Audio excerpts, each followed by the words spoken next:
There is ego, there is ignorance, and there is mind. Often in spiritual circle, the word ego is used, but is misused because it is used with the meaning of an entity which has to be dissolved or eliminated and to be replaced by a different entity. And so, ego, in my book, would mean specific qualities that are specific of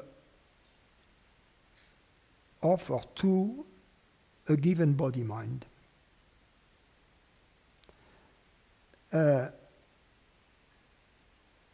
Such an ego is not different, such qualities are not different, in fact, from the color of the eyes, or the size of the body, or the athletic abilities, or the intellectual abilities, etc., or the talent for music, or whatever.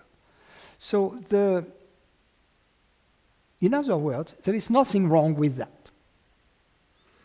Mind, as I have defined it, is whatever we perceive, which is a basket which can be subdivided into three categories: the thoughts, the bodily sensations, and the external sense perceptions. That's mind, right? So we have ego, the specific qualities attributed to a person, and we have mind. These are innate, and there is nothing wrong with those. Now, there is ignorance. Ignorance is a mistake. It's a mistaken identity. It is the belief and the feeling that which we are, consciousness, is limited, separate, mortal, can be damaged, can be killed, and is dependent upon the body-mind for its very existence. Now, this belief is the party pooper and distorts, if you will, pollutes both the ego and the mind. So that these pristine qualities of the ego, of the personality, get subverted somehow by ignorance. In the same way, in the mind appear thoughts of separation, of limitation, of fear and desire. And concomitantly appear similar feelings in the body of separation, of desire, of fear, etc. So that the mind is not the problem, the ego or personality is not the problem. They are simply sick. They need to be cured from their sickness, which is ignorance.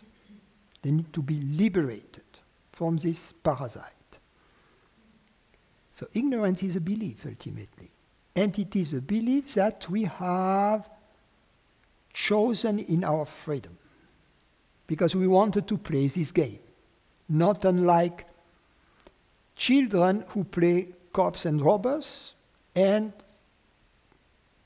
for the purpose of the game, for the enjoyment of the game, they choose to be a cop or a robber. And then they suffer accordingly, they run after each other, etc. And then they end the game and they have a good time. So, and they had a good time, in fact, during the game also, even being in prison, right, or being killed, whatever. So that's the same thing here. So there is nothing wrong at the end of the day, even with ignorance, because we chose it in the same way as a playwright, as Shakespeare chose Iago, you know. You need the party pooper, otherwise you don't have a tragedy.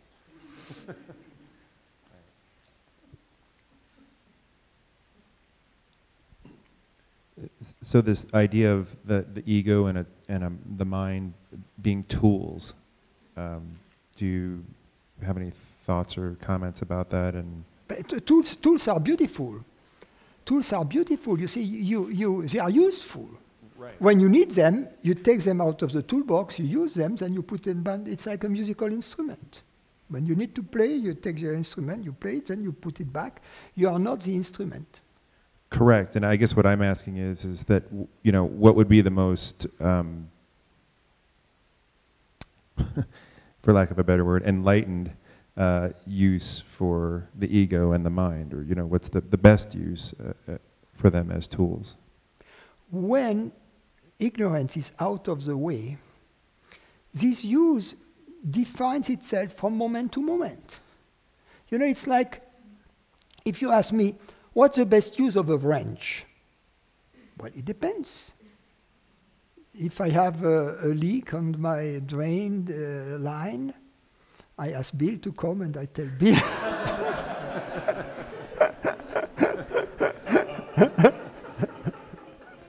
Here is the wrench.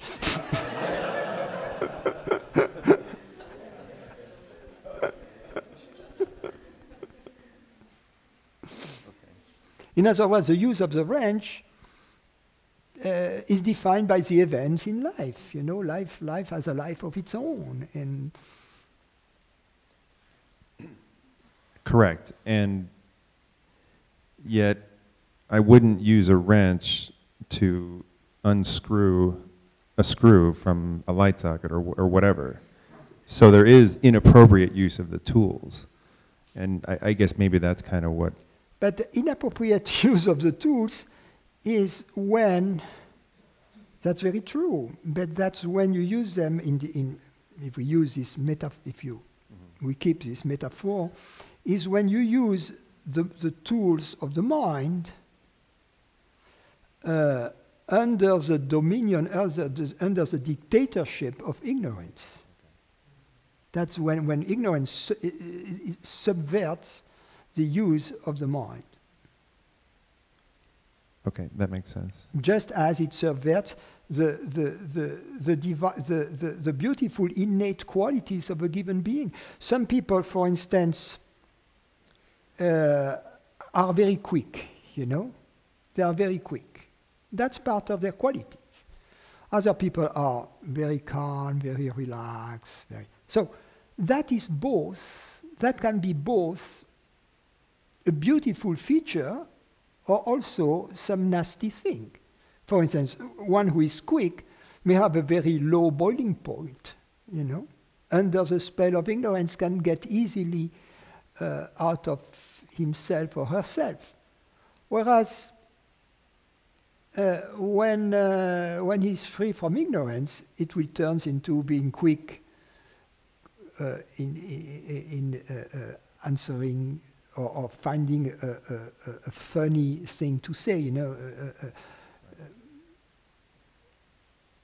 So it may be used differently, and in the same way, someone who is slow and more calm in ignorance can be kind of